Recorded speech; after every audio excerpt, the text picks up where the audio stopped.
J'avais juste envie de faire une mise au point sur la situation aux États-Unis essentiellement. J'ai supprimé l'application Facebook de mon téléphone, donc je vais le téléverser seulement sur YouTube.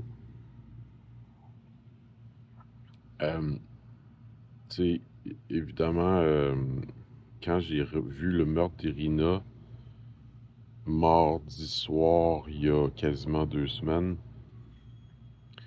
je suis rentré, tu sais, j'ai ouvert la boîte de Pandore, là, hein, je savais que je le faisais en l'ouvrant, mais je savais pas que le lendemain, Charlie Kirk serait assassiné.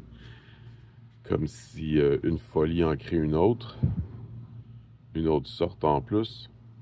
Mais j'ai vraiment décroché quand Jimmy Kimmel s'est fait suspendre son show, puis la réaction des démocrates à ça, tu sais, régime autoritaire, machin, machin. Tu sais, c'est les doubles standards qui me font halluciner aux États-Unis.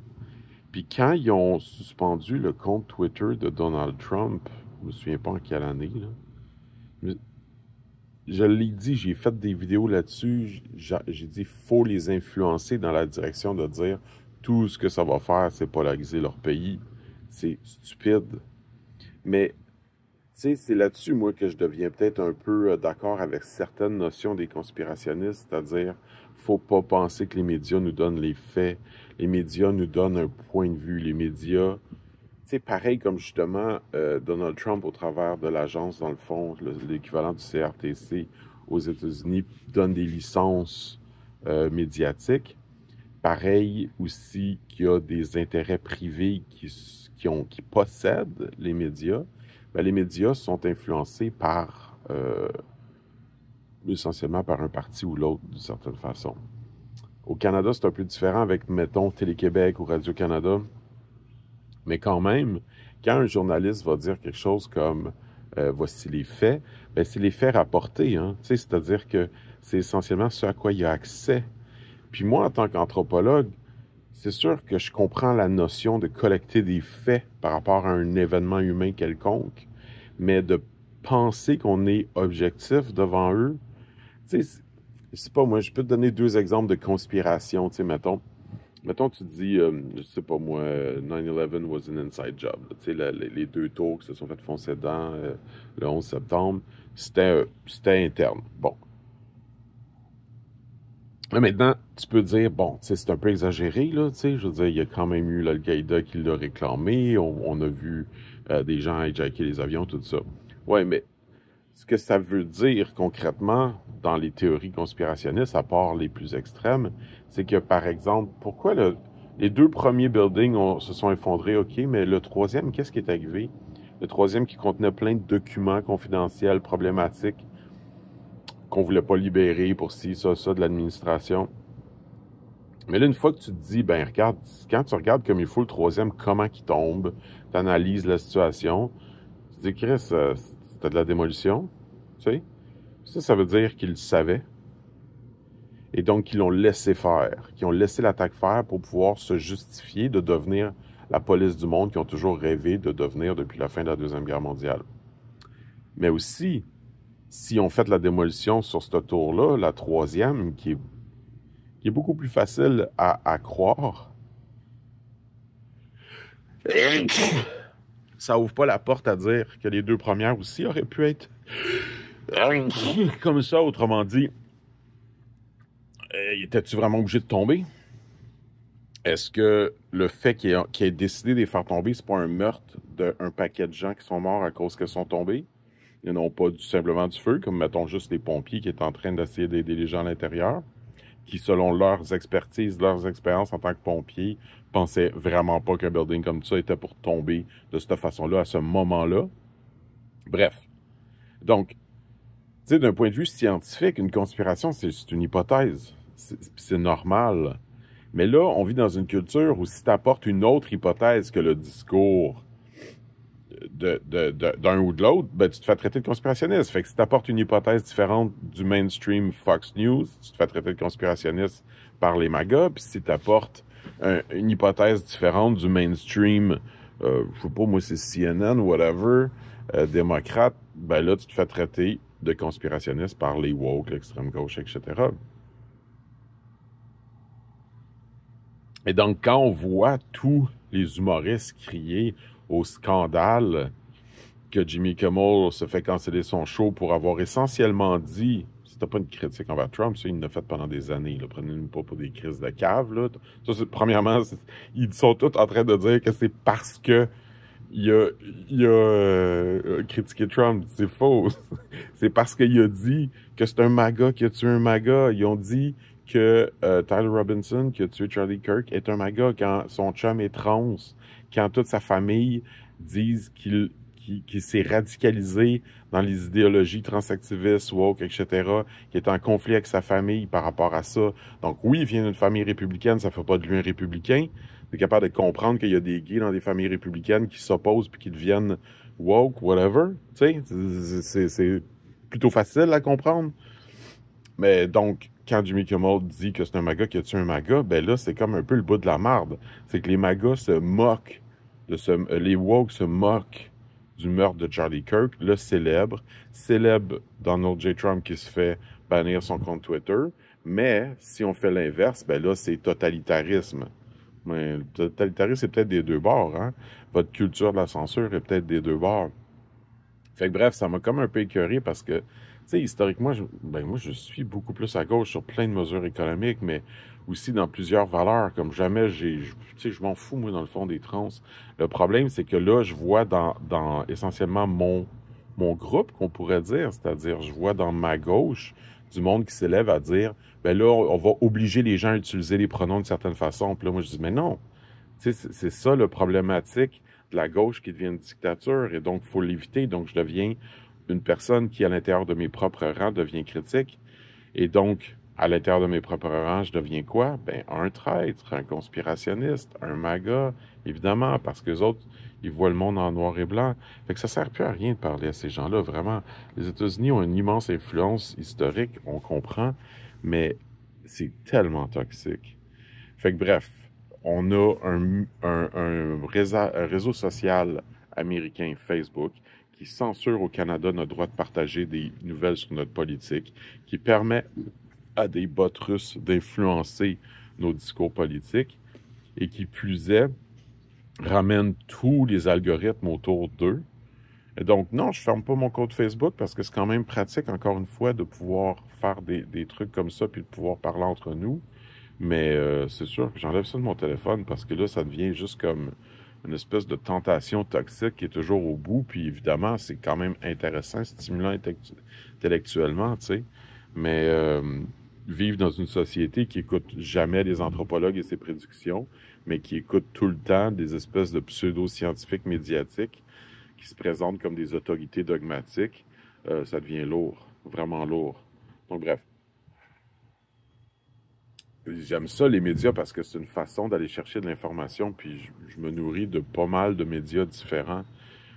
Mais je préfère de loin la science. Puis je pense que c'est un peu ce que j'essaie tout le temps de faire en faisant des vidéos qui sont parfois trop longues ou whatever. C'est vraiment de dire, faut prendre le temps de réfléchir. On vit dans un monde extrêmement pressé pour rien, qui s'arrête jamais pour regarder de fond des choses. Je sais pas si j'ai dit tantôt que je pourrais vous donner deux exemples de conspiration, mais le deuxième qui m'est venu en tête, c'est celui de Wuhan, de dire, quand tu regardes en Chine comment ils ont contrôlé l'information, je pense qu'il y a une guêpe dans mes cheveux, là, c'est fatigant. Comment ils ont contrôlé l'information autour du coronavirus, ça laisse croire que peut-être ça venait du laboratoire. Là, après, il y a des scientifiques indépendants qui ont dit, on dirait que ça vient du marché, tu sais. Fine, ça se peut que ça vienne du marché, sauf que quand tu demandes à genre ChatGPT d'analyser tous les discours en ce moment sur la question, on dirait qu'il n'y a pas de consensus. On dirait qu'il y a encore un débat. Tu sais, comme même, par exemple, Jon Stewart et Stephen Colbert, qui sont super proches, tu sais. Jon Stewart, il pense que ça vient du laboratoire. Stephen Colbert pense que ça vient du marché animal. Parce que Stephen Colbert, il a plus tendance à croire les main médias, malgré son historique. Jon Stewart est peut-être un peu plus, justement, capable de considérer les hypothèses conspirationnistes. Mais bref, c'est pour dire que quand tu prends le temps d'analyser des choses, évidemment que c'est pas juste vérité objective donnée par les médias versus conspiration ridicule, tu sais. Et donc, quand on a une espèce de discours qui, même au Canada, là, on est là, on parle beaucoup de l'autoritarisme de Donald Trump, mais c'est bizarre parce que on le dit tout le temps en fonction du fait qu'on le critique, lui. Puis, tu sais, à quelque part, je vais lui donner ça à Donald Trump, il a pas tort. Dans le sens où, oui, OK, la fonction d'un humoriste, c'est celle d'être un fou du roi, mais c'est tout le temps la même affaire. Tu sais, moi, comme Stephen Colbert, ça fait des années que je l'écoute à tous les matins avec mon café, là, OK? Je connais très bien. Tu sais, il s'est enregistré je sais pas moi, en fin d'après-midi, peu importe, c'est enregistré en début de soirée. Ça passe en fin de soirée, mais moi, je l'écoute le lendemain matin. Bref. Et donc, je connais ses discours, puis combien de fois je me dis, My God, c'est bien du bullying, cette affaire-là, dans le sens où, tu sais, c'est vraiment comme, tu sais, comme, mettons, Trump a eu comme une marque, une espèce d'échymose sur la main, là. Combien de fois ils ont montré cette image-là? Tu sais, combien de fois ils ont montré ses chevilles un peu grosses, tu sais? C'est comme pour une espèce de bande de woke qui sont toujours en train de dire, faut pas, tu sais, faut pas boulier les gens, faut pas se moquer des trans, faut pas se moquer de l'apparence physique, mais ils font juste ça avec Donald Trump tout le temps. Fait que c'est sûr que ça devient vraiment comme hypocrite du point de vue, mets-toi à la place de Donald, tu sais, ton compte Twitter est suspendu, si, ça. On se moque tout le temps de toi pour des affaires extrêmement superficielles, comme un peu de la grossophobie et tout ça. Puis là, après, on te dit, tu sais, il faut être super tolérant envers les trans qui veulent qu'on utilise leurs pronoms. Mais t'es comme, ouais, mais c'est parce que je m'en calisse. Vous vous calissez de moi, je me calisse de vous. Et puis c'est ça qui se passe aux États-Unis, c'est que c'est du deux poids, deux mesures, constamment. Fait que bon, je voulais juste faire une petite vidéo pour dire ça, parce que là, dorénavant, je vais essayer de surtout partager des vidéos de mon compte en anglais sur l'anthropologie. J'essaie de quoi, là, pour me forcer justement un peu dans la direction de la science. C'est très court, même si vous n'êtes pas à l'aise avec l'anglais, peut-être que ça peut être intéressant pour vous. Mais bon, je vais essayer d'aborder des thèmes scientifiques qui, dans le fond, peuvent être des outils à réfléchir, tu sais, d'une façon extrêmement succincte, en prenant des exemples courts, puis en essayant de faire des vidéos répétées, courtes, qui vont aller dans cette direction-là. J'aurais pu le faire en français, là, mais ça me tente de faire de quoi qui peut influencer le plus grand nombre de gens possible à intégrer essentiellement des méthodologies scientifiques en sciences humaines. Parce que, tu sais, quand tu analyses tous les mouvements conspirationnistes puis toutes les problématiques de polarisation, ben, d'un point de vue des sciences humaines, tu as des réponses. Tu sais, moi, j'étais très intéressé par la philosophie. Hein. J'ai commencé genre sciences pures. Tu sais, j'avais eu un intérêt pour Freud en secondaire 5. J'ai été en sciences pures, mais je me rendais compte de ce qui m'intéressait des sciences, c'était comme, dans le fond, ce qui était derrière le rideau de la science, c'est-à-dire un peu comment on sait ce qu'on sait. C'est ça qu'on appelle l'épistémologie. Comment on arrive à déterminer ce qu'on sait. Et donc, j'avais plein de questions qu'on pourrait considérer comme des questions philosophiques, mais je trouvais les réponses surtout en sciences. Parce que c'était la méthode scientifique qui me donnait les réponses. Tu sais, les réponses du genre métaphysique, c'est super intéressant, la métaphysique. Sauf que, comment dire, d'une certaine façon, tu as fait le tour vite. C'est pas vrai, là, tu peux passer ta vie à étudier là-dedans. Mais tu sais, grosso modo, tu as comme un peu des principes de base qui font en sorte que tu dis, OK, tu sais, il y a... Bon, je rentrerai pas dans la métaphysique, là, mais tu sais, mettons, je sais pas moi, la différence entre l'être et le devenir, tu sais, qui sont un peu des catégories de base chez les Grecs, qui sont encore extrêmement valides. Ça l'a comme grosso modo pas super gros évolué, puis ça revient à des espèces de considérations de base du genre Dieu existe-t-il, puis si oui, qu'est-ce qu'il est, tu sais. Mais après, quand tu as plein de considérations super complexes, des ramifications de la connaissance dans la compréhension du monde et la compréhension des phénomènes humains, ben là, la compréhension du monde, encore une fois, tu sais, je veux dire, oui, il y a eu certaines révolutions scientifiques, mais grosso modo, on est un peu assis sous nos lauriers, mais sciences humaines, my God, que c'est stimulant, my God, que c'est complexe, puis my God, que c'est là que les gens disent n'importe quoi. Ils nous écoutent pas, les anthropologues. On n'est pas embauchés nulle part. Il y en avait un, là, moi j'oublie son nom, Serge, bon, peu importe. Il y en avait un qui passait des fois à Radio-Canada, il est mort, il n'a jamais été remplacé. C'est comme on a tous des experts en médias qui étaient avant, je sais pas moi, Jean-René Dufort qui a étudié, je pense, en chimie, qui est devenu humoriste, puis qui est devenu un journaliste, tu sais. Je veux dire, là, après, il va aller commenter la polarisation aux États-Unis. Qu'est-ce qu'il en sait? J'ai rien contre ce gars-là. Je l'apprécie, je le trouve drôle, je l'aime bien. Mais c'est juste comme, pourquoi vous invitez pas plus d'anthropologues pour analyser un peu plus des affaires qui... Je suis convaincu que la vaste majorité des anthropologues, quand ils ont vu Trump se faire bannir son compte Twitter, ils n'ont pas applaudi. Il y en a peut-être quelques-uns qui ont fait yes spontanément, mais grosso modo, ils se sont dit, Chris, ça va créer une polarisation. Parce que c'est évident quand tu regardes l'histoire de l'humanité que quand un groupe en écrase un autre, ça fait juste un backlash. Ça fait pas une espèce de ah bon ben là on les a remis à leur place, ils restent dans leur coin puis ça finit là. Non, il faut que tu gardes le dialogue ouvert. Puis c'est pas les experts en com qui vont venir encore une fois faire des commentaires dans les médias qui vont comprendre tous les vrais enjeux de la communication interculturelle. Eux autres, ils vont s'intéresser à la communication d'un point de vue comment les médias transmettent l'information dans des conflits politiques.